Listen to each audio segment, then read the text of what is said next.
What's going on, everybody? Thank you guys so much for watching the show. Wanted to talk to you about our friends over at Prize Picks, the best place to win cash while watching sports. This app is really easy to use. You just pick more or less on a few player stats, and you could win up to 1,000 times your cash on a single lineup. Best of all, Prize Picks will give you $50 when you play your first $5 lineup. Win or lose, you'll get $50 for playing. Use the promo code PFF and download the app now. Cowboys, the last team that we're going with here, we're talking about today in the first round at number 12 overall. They took guard Tyler Booker. Second round, they got a big steal, in my opinion, with edge rusher Donovan Ezeraku. Sabone Ravel was their pick at cornerback in the third round. Fifth rounder, they had a pair of guys, running back Jaden Blue, linebacker Shamar James. Sixth round, Ajani Cornelius, the offensive tackle from Oregon. Seventh round, Jay Toya, the defensive tackle from UCLA. Running back Phil Maffa from Clemson, and then Tommy Aking-Bisotti, the defensive tackle from Maryland. What'd you think about this one? The PFF staff gave this one an A+. So if this wasn't the highest grade that we gave, it was tied for the highest. It was one of the two. Obviously, you can't get any better than this. So we gave this an A+. What do you think about that for Dallas? I'll tell you what, after night one, we weren't thinking they were going to get an A+, because you and I both thought Tyler Booker was a little rich, but then you turn around and you get Donovan Ezeraku, who I think finished number 16 on your big board. You get him at 44, and Sikkema Revel's a steal in the third round. You got to give him that much too. I was surprised that he fell that far, and for him to get here to Dallas, where he can still recover from the knee injury, you've got Trayvon Diggs and Deron Bland already there on the outside, and I think you got a lot of options when it comes to, bringing Revel along slowly and then working him into the system. But no, you have to really like this class. Look, Booker's going to start for him right away. I think Ezeraku has a very good chance to start for him off the other edge spot right away. I know they have Marshawn Neeland, who they drafted last year.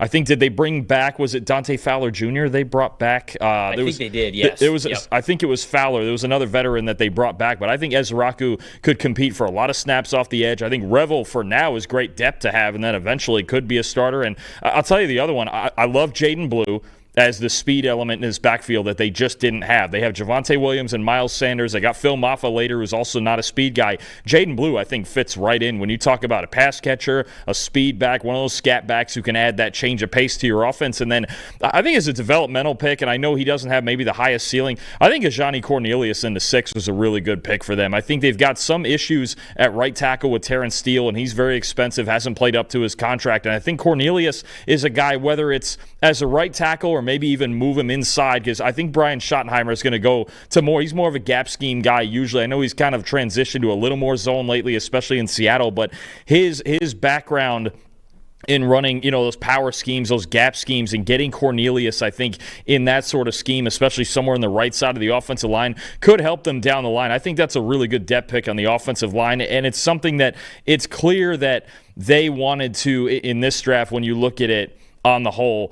Ezeraku, even though he's a great pass rusher, also a good run defender. Booker brings size inside. Shamar James at linebacker, run stopper. Jay Toya or Ajani Cornelius now is finally the part of the offseason where they got to, we do have to run and stop the run, because I don't think they did a great job of it in free agency, and that was their two biggest problems last year. Running back is still going to be a question. They're kind of holding it together, and Jaden Blue's a good change of pace, but I think the Cowboys did do a really good job here, at least raising the floor on those two things, especially in the trenches.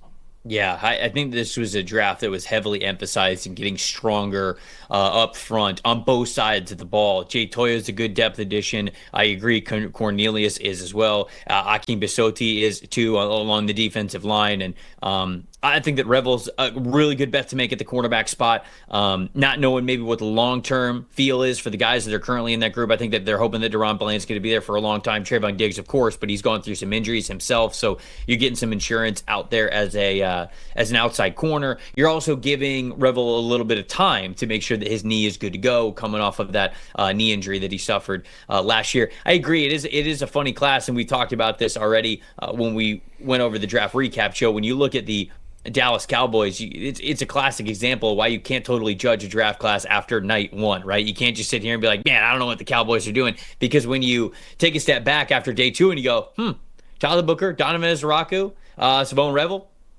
pretty good to me. if you would have just switched where Ezraku and Tyler Booker were at, I would have said, man, I like no question about it. One of my favorite drafts, and that's why I think for how they brought all those guys together, you still have to have that sentiment. So the Cowboys, very good in this draft.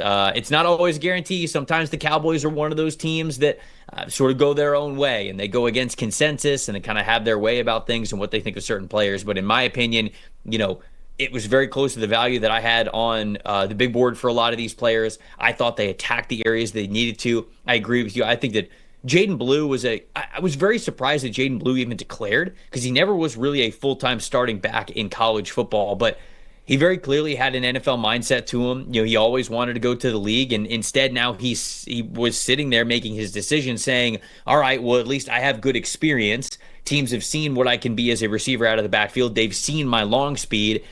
And I just don't have a lot of mileage on me. I don't have a lot of hits. And so I guess that's sort of the decision that he came to. And I think that he landed in a really good spot here in Dallas. So I agree. Very, very good class here for the Dallas Cowboys. I think on Jaden Blue also, you mentioned, okay, if he was going to go back to college, would he be the starter? Probably not, because Texas is going to get C.J. Baxter. Not at Texas. Yeah, not at Texas. He would have had to transfer. They're going to get C.J. Baxter back. And even if he stayed at Texas, he wouldn't have started ahead of Baxter. He's just built more like a classic back. We'll talk about C.J. Baxter going into next year. Certainly there's a whole lot of 2026 noise already happening on social media, but we'll get into that later. I know neither one of us is ready to get head first into that conversation, but no, I think it's a fantastic pick. I think you're going to see Blue in there a lot for Dak Prescott on passing downs especially.